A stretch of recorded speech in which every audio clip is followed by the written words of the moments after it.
At Beecham House for retired musicians, life follows a rhythm all of its own. Fancy for a little rumpy-pumpy? Qu'est-ce que c'est, rumpy-bumpy? But a new arrival... Look! Welcome to Beecham House. We have the chairlift, which will be much easier for you. What do I do when I get to the top? Ski down? will change their tune. Boys, I know who it is. As large as life and twice as terrifying. I'm going to say something very rude. You. Yeah, and you. Move those hips! This is not a retirement home. This is a madhouse.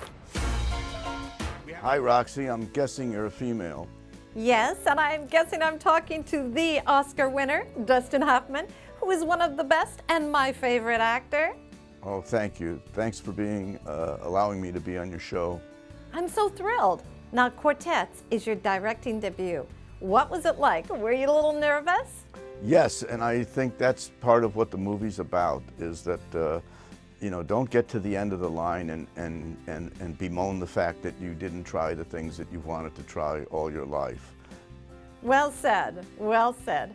What do you think, being such a great director and having such a long career, that you brought to the table as a director?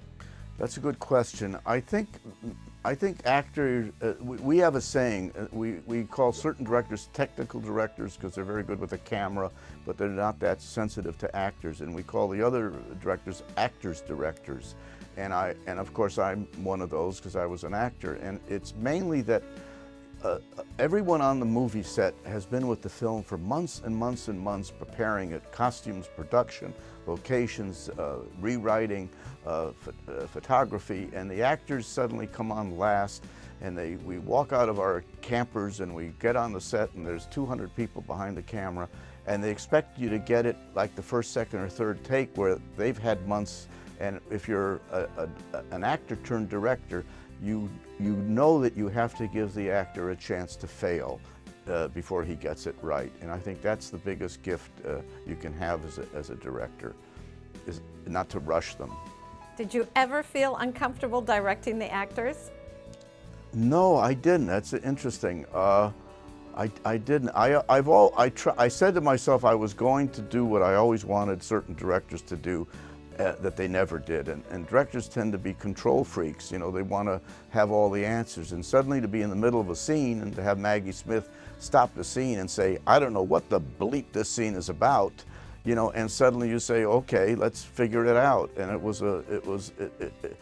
I think it's important to know what you don't know.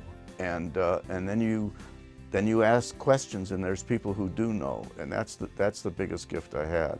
Well, Dustin, I think that the film is great and that the passion you put into it shines through.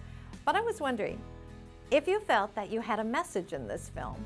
Yes, and it was best spoken by Billy Connolly, who was mainly a comedian, and wouldn't recognize himself as an actor. But I think he's a terrific actor.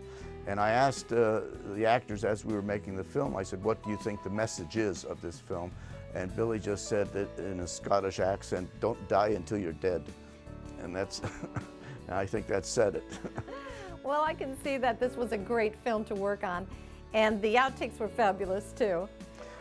Yes, particularly I was allowed to use real retired opera singers and real musicians, and no one had rung their phone in 25 or 30 years, and to be given an opportunity to work when they still could sing and they still had their chops, it turned out to be a real spiritual experience for all of us behind the camera, and that was the best part of it.